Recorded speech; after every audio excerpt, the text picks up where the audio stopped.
Hello, WhatsApp. अब सिर्फ और सिर्फ नीट में 3 मंथ बचे हैं और कंप्लीट 3 मंथ अभी बचे हुए हैं। तो अभी भी बहुत अच्छा टाइम है और अभी बहुत क्रूशियल टाइम है कि आप चीज़ें यहाँ से यहाँ पूरा चेंज कर सकते हो। तो प्लीज़ इस चीज़ पे हार ना मानना, ना सोचना कि अब नहीं कुछ हो सकता है, इस तरह से मत सोचना। अभी बहुत वीक टाइम है, बहुत इंपॉर्टेंट टाइम है। हारने और जीतने वाला जो बॉर्डर वाला टाइम होता है वो ये वाला टाइम है। और प्लीज़ अब जो है अपने मार्क्स पे ध्यान देना स्टार्ट कर देना। अब नहीं है ऐसा टाइम कि आप अपना मार्क्स इग्नोर करके अपनी नॉलेज को चेक करो।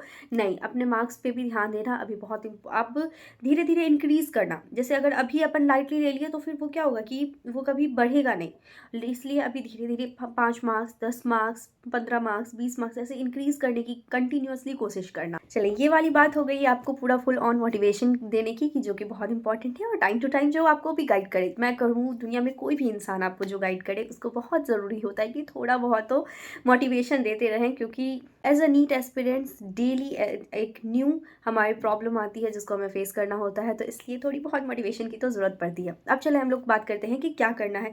देखो, बायो मेरा पर्सनली क्या था कि मैं हमेशा से फिजिक्स करती थी, तो फिजिक्स की वजह से मेरा वो बहुत फेवरेट सब्जेक्ट बन गया था कि फिजिक्स तो बहुत अच्छा है। और फिजिक्स में मैं ऐसा होता था कि मैं जब बनाने बैठती थी तो वो 5-6 घंटे निकल जाते थे और मैं फिजिक्स ही 5-6 घंटे तक बनाती रहती थी। फिर 4-5 घंटे मेरे केमिस्ट्री हो जाते थे। तो बायो में 2 घंटे 3 घंटे कभी पढ़ती ही नहीं थी, तो इस तरह करती थी। और जो लोग न्यू हैं उनको मैं आपको बता देती हूँ कि मेरे बायो में ऑल इंडिया रैंक 80,000 के अप्रॉक्स है और मेरे फिजिक्स में ऑल इंडिया रैंक 40 के अप्रॉक्स 40। तो ये डिफरेंस जो है ना, जो जिसकी वजह से मैं अभी शायद एम्स पटना में हूँ, अल्हम्दुलिल्लाह कोई रिग्रेट नहीं है। बट हर इंसान का वो दिन उस तरह नहीं होता कि इतना ख़राब होने के बाद भी 822 रैंक आ जाए। ठीक है, मैं कोई शो ऑफ नहीं करी, प्लीज़ समझने की कोशिश करना। इसलिए मैं चाहती हूँ कि कोई भी चीज़ पे ये गलती ना करना कि तुम बायो ही अपना ज़ीरो कर लेना। फिजिक्स बहुत अच्छा सब्जेक्ट है अगर पढ़ने लग जाओ तो, लेकिन फिजिक्स ऐसा सब्जेक्ट है कि बहुत पढ़ के भी वो कहीं भी आपको छोड़ देगा। इसलिए फिजिक्स को पढ़ना बहुत अच्छे से, लेकिन अब से 3 महीने तक कंटिन्यू डेली बेसिस पे आपको 4 to 5 आवर बायो पढ़ना है। प्लीज़ कहीं चिट लो, लिखो, जाके लिख लो दीवार पे। 4 to 5 आवर, दुनिया यहाँ से यहाँ हो जाए, दिन में 4 टेस्ट दो, 5 टेस्ट दो, 3 दो, 1 दो, वॉट एवर, रोज़ तुम्हें पढ़ना है 4 घंटे बायो। प्लीज़ मेरी तरह गलती मत करना। मेरे मेंटोर मुझे हमेशा समझाते थे कि प्लीज़ प्लीज़ पढ़ो, अच्छे से पढ़ो, बायो को लाइटली मत लो। और मेरा क्या था कि पता नहीं वो शायद वो टेस्ट देते देते मैं उस चीज़ में अडेप्ट हो गई थी कि मुझे बायो में अच्छे मार्क्स आ जाते थे। हमेशा मेरे 350, 355, 340, 345 इस तरह से बायो में मार्क्स आते थे। तो मुझे लगता था कि मेरा बायो तो सही चल रहा है, प्रॉब्लम कहाँ आ रहा है बायो में। और मैं एलन का टेस्ट देती थी तो एलन का बायो एज़ कंपेरेटिवली ईजी होता है as compare to physics and chemistry. तो मुझे लगता था कि यहाँ पे भी मार्क्स आ रहे हैं तो बायो में तो कोई नीड ही नहीं है पढ़ने की, मतलब ज़्यादा नीड नहीं है, मेरी ठीक चल रही है बायो। बट ऐसा बिल्कुल भी नहीं था। इसलिए मेरी तरह गलती मत करना। देखो, अब मैं तुम्हें बताती हूँ कि आप डेली बेसिस पे किस तरह करना है। ऐसा होता है कि बार बार एक ही चीज़ पढ़ रहे हैं तो यार बोर हो गए, सब कुछ तो याद हो गया, कहाँ कुछ न्यू है इसमें।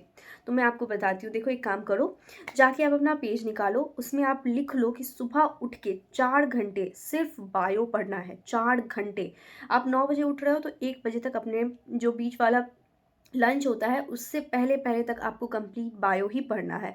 सब एक काम करो, जो बायोलॉजिकल क्लासिफिकेशन है और उसके अलावा प्लांट किंगडम है और एनिमल किंगडम है और मॉर्फोलॉजी है, ये 4 चैप्टर ऐसा है जो आप डेली पढ़ोगे। Daily, daily means daily. ये ऐसा चैप्टर है जिससे क्वेश्चन आपके 10 तो आते हैं, मतलब 40 मार्क्स, मिनिमम 40 मार्क्स है।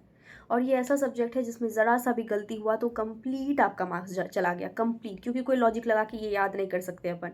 तो इसलिए इसको डेली पढ़ना, आज से लेके एंड अप्रैल तक आपको डेली पढ़ना है। फिर आप जैसे अभी पढ़ोगे 1 घंटे लगेंगे और अप्रैल जाते जाते 15 मिनट लगेंगे, शायद 10 मिनट भी लगे किसी चैप्टर्स में, ऐसा हो जाता है वो चैप्टर। तो आज से ये 4 चैप्टर में से हर रोज़ कभी 2 चैप्टर, कभी प्लांट किंगडम, एनिमल किंगडम, कभी बायोलॉजिकल क्लासिफिकेशन, मॉर्फोलॉजी, तो इस तरह से alternate 2-2 chapter,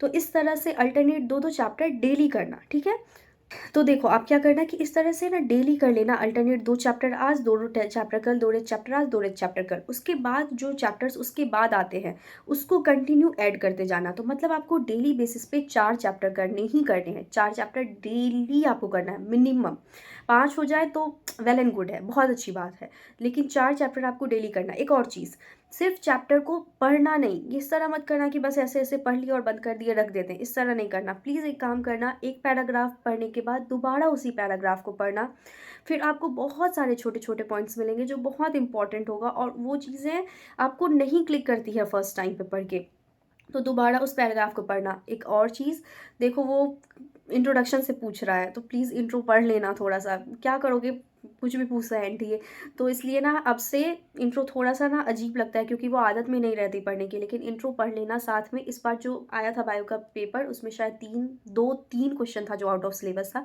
out of NCERT था। उसके अलावा ट्रस्ट में, तुम एनसीईआरटी में जाके ढूंढो, सारा क्वेश्चन एनसीईआरटी में ही मिलेगा आपको वहाँ पे। तो इसलिए काम करना कि आप ना इंट्रोडक्शन भी पढ़ना और समरी भी, इसको खास अच्छे से ध्यान से एक दूसरे के साथ डिस्कस करके, इसको 2 बार 3 बार करके समरी और इंट्रोडक्शन दोनों को भी पढ़ना, ठीक है। इसका मतलब ये नहीं कि बीच का कंटेंट छोड़ देना है, वो भी बहुत अच्छे से पढ़ना है। उसके बाद हम लोग आते हैं कि आप बायो पढ़ लिए, अब क्या करें। तो मैं क्या करती थी कि बायो पढ़ने के बाद रात में जब मैं सोने लगती थी, उससे पहले मैं शॉर्ट नोट्स बनाती थी। शॉर्ट नोट्स मैंने फर्स्ट टाइम में नहीं बनाया था, लेकिन ये मेरी बहुत बड़ी गलती है। आप लोग अपना शॉर्ट नोट्स ज़रूर बनाना, उसका वीडियो मैं ऑलरेडी शॉर्ट वीडियो कल डाल चुकी हूँ, प्लीज़ जाके देखो उसको। जैसे कि मैंने अभी बताया था कि मैं बायोलॉजी के हमेशा क्वेश्चन सॉल्व करती थी, तो ऐसा होता है कि फिजिक्स और केमिस्ट्री के तो मिल जाते हैं, बट बायो का क्वेश्चन मिलने में बहुत प्रॉब्लम होता है कि सॉल्व कहाँ से करें पीवाईक्यू के अलावा। तो मैं आपको बताती हूँ एनसीईआरटी नीट फ्लेक्स, जो कि ऑसवाल्ड की बुक है, जो मुझे ऐसा लगता है कि पर्सनली बहुत अच्छा है। 2500 प्लस क्वेश्चन है। उसके अलावा 2011 से लेके 2025 का पीवाईक्यू प्रेजेंट है। निमोनिक प्रेजेंट है, जो बहुत ज़्यादा इंपॉर्टेंट होता है बायो को याद करने के लिए। पूरा बायो नहीं रटा जा सकता, निमोनिक से याद करना आसान होता है। मुझे याद नहीं होता था जल्दी, तो मेरे लिए जैसे बच्चे के लिए तो बहुत यूज़फुल है वो चीज़। और उसके अलावा उसमें आपको बहुत सारी चीज़ें आप स्कैन करके आप उस चीज़ को वीडियो लेक्चर से देख सकते हैं, वीडियो सॉल्यूशन से देख सकते हैं। जो उस चीज़ में आपको प्रॉब्लम होगा तो फटाफट से जाएँ, उसको जाके बाय करें। लिंक डिस्क्रिप्शन बॉक्स में दी हुई है, आप वहाँ पे जाके क्लिक करके अमेजॉन से, फ्लिपकार्ट से आप बाय कर सकते हैं। उसके अलावा अगर आपको एक्स्ट्रा डिस्काउंट 50% चाहिए तो आप मेरा कूपन कोड नफीशा10 यूज़ कर सकते हैं। आप जाके फटाफट से बाय करें और क्वेश्चन को मल्टीपल टाइम उसमें रिवाइज करना है। 2500 क्वेश्चन है तो एक बार सिर्फ बना के नहीं रहना, उसको मल्टीपल टाइम्स जब रिवाइज करेंगे तो वो बहुत यूजफुल होगा। बाद जो है आप अपना रात में मैं जब सोने लगती थी उससे पहले जब एकदम थक जाती थी, मैं 1-2 बजे तक पढ़ती थी, तो उसमें 1 घंटे में मेरा टारगेट होता था कि मैं 200 क्वेश्चन बायो का करूँ, ठीक है। कहीं तो मैं हर रोज़ ये करती थी, लेकिन मैं बहुत ज़्यादा इस चीज़ में बहुत इर्रेगुलर रही हूँ, इसलिए मैं आपको कहूँगी कि मेरी तरह गलती बिल्कुल मत करना, बिल्कुल भी नहीं करना। वो दिन हो सकता है कि आपका सिर्फ बायो की वजह से सिलेक्शन रुक जाए, और मैं नहीं चाहती कि कोई भी इंसान जो बायो बहुत अच्छे से कर ले तो फिर उसका सिलेक्शन रुके। आप इसलिए प्लीज़ बायो बहुत अच्छे से करो, पढ़ाई बहुत अच्छे से कर रहे हो तो इसके साथ साथ चीज़ें बैलेंस करना सीखो।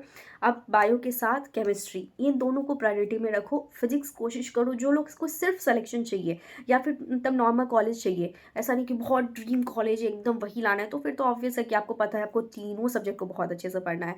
लेकिन अगर आपको है कि नहीं मुझे एटलीस्ट बहुत अच्छा सा जीएमसी मिल जाए, तो फिर मैं ये कहूँगी कि फिजिक्स को लेके चलो 120 100 पे इतना प्रिपरेशन लेके चलो, इतना हर टेस्ट में लाने की कोशिश करो। बायो और केमिस्ट्री में जितना फुल कर सकते हो, 360 और 180 तुम जितना ला सकते हो उतना लाओ। कोई भी रेंज मत रखना कि इतना इतना ले आएंगे तो ठीक होगा, नहीं, फुल ऑन मार्क्स लाओ। इसमें तुम जितना इसमें मार्क्स लेके आओगे उतना अच्छा करते जाओगे, ठीक है। तो उसके अलावा हर रोज़ रात में एक पीडीएफ कर लेना, 200 क्वेश्चन का टाइमर लगा लेना, 60 मिनट बस 200 क्वेश्चन। स्पीड बहुत फास्ट होगी, इससे टाइम बच जाएगा केमिस्ट्री और फिजिक्स को 2 बार करने का, ठीक है। उसके बाद हाँ, इस तरह मत करना कि वहाँ पे टिक विक कर लेना, नहीं, अपने पूरे पेपर में लिखना 1 से लेकर 200 तक अपना काउंट लिख लेना। उसके बाद अपना उससे जाके पीडीएफ से, उसके बाद अपने पीडीएफ से 1 number question, 2 number question, 3 number question इस तरह से पूरा कर लेना। और उसके बाद 200 करने के बाद चेक करो, चेक करने के बाद जाके एनालिसिस करो, और एनालिसिस करने के बाद जाके सो जाओ। फिर तुम्हें बहुत सुकून मिलेगा, ट्रस्ट में बहुत अच्छी नींद आती है उसके बाद। तो ये पूरा प्रोसेस करने के बाद सोना। और जो चीज़ आपकी गलत हुई है, जो आपके 10 क्वेश्चन 15 क्वेश्चन गलत हुए हैं, उसको जाओ एनसीईआरटी खोलो, जाके देखो कि वो कहाँ है जो मेरी गलत हो गई, कहाँ है जो मेरे दिमाग से निकल गया, ठीक है। तो ये मैं ऐसा मतलब मुझे ऐसा लगता है कि पर्सनली आप लास्ट के 2-3 महीने आपको बायो के भी क्वेश्चन थोड़े-थोड़े प्रैक्टिस करते रहने चाहिए, ठीक है? ऐसा नहीं कि सिर्फ एनसीईआरटी पढ़े और डायरेक्ट एक ही दिन प्रैक्टिस होगा डायरेक्ट नीट के पेपर में, नहीं, इस तरह नहीं करो। थोड़ा-थोड़ा करते जाओ, कहीं से अरेंज करने की कोशिश करो क्वेश्चन को आस-पड़ोस। ऑनलाइन तो आप दुनिया भरी हुई है यार, कहीं भी ढूँढोगे कुछ ना कुछ तो मिल ही जाता है। तो जहाँ से भी आपको बायो के अच्छे क्वेश्चन मिले, आपको देख के समझ आ जाएगा कि हाँ, ये अच्छे क्वेश्चन हैं, तो बायो के अच्छे क्वेश्चन मिले तो करना। As a NEET success student या व्हाटएवर जो भी बोलते हैं, एज अ मेडिकल स्टूडेंट जो नीट क्लियर कर चुके हैं, मैं आपको यही सजेस्ट करूँगी बायो को बहुत अच्छे से करना। मेरी तरह गलती मत करना। मैंने बहुत लाइटली लिया था बायो, और मेरी बायो की वजह से आज मैं एम्स पटना में हूँ, वरना इंशाल्लाह होता तो मैं एम्स, अल्लाह चाहते तो मैं एम्स दिल्ली में होती, बट चलो जो भी है नसीब में वो मुझे तो मिल गया। लेकिन मैं चाहती हूँ कि आपके साथ ऐसा ना हो। आप बहुत अच्छा करो, मेरे से बहुत अच्छा करो आप आगे करके, नीट में बहुत अच्छे रैंक लाओ, फिर मेरे को मैसेज करना कि मेरे नीट में ये रैंक है, ठीक है? इंशाल्लाह मैं दुआ करूँगी आप सारे लोगों के लिए कि आप बहुत अच्छा करो नीट में। अपना बहुत सारा ख्याल रखो, आस पड़ोस वालों का बहुत सारा ख्याल रखो, और बहुत सीरियसली तैयारी करो। 3 मंथ है, बहुत क्रूशियल है। आगे पीछे की चीज़ें छोड़ दो, और हाँ, प्लीज़ चैनल को सब्सक्राइब कर दो, और अपने दोस्तों में प्लीज़ प्लीज़ शेयर करना, और नीचे लाइक बटन है, एक बार बस प्लीज़ उसको प्रेस कर देना, और हमेशा दुआ में याद रखना। और कमेंट सेक्शन में ये बताओ कि अब आपकी तैयारी अभी कैसी चल रही है, जो बहुत इंपॉर्टेंट बताना। थोड़ा सा मुझे अपडेट देते रहो कि अब आप लोग किस रेंज पे चल रहे हो, तैयारी की किस फेज़ में चल रहे हो, ठीक है? बाय बाय, अल्लाह हाफिज़, अपना ख्याल रखना, बाय बाय।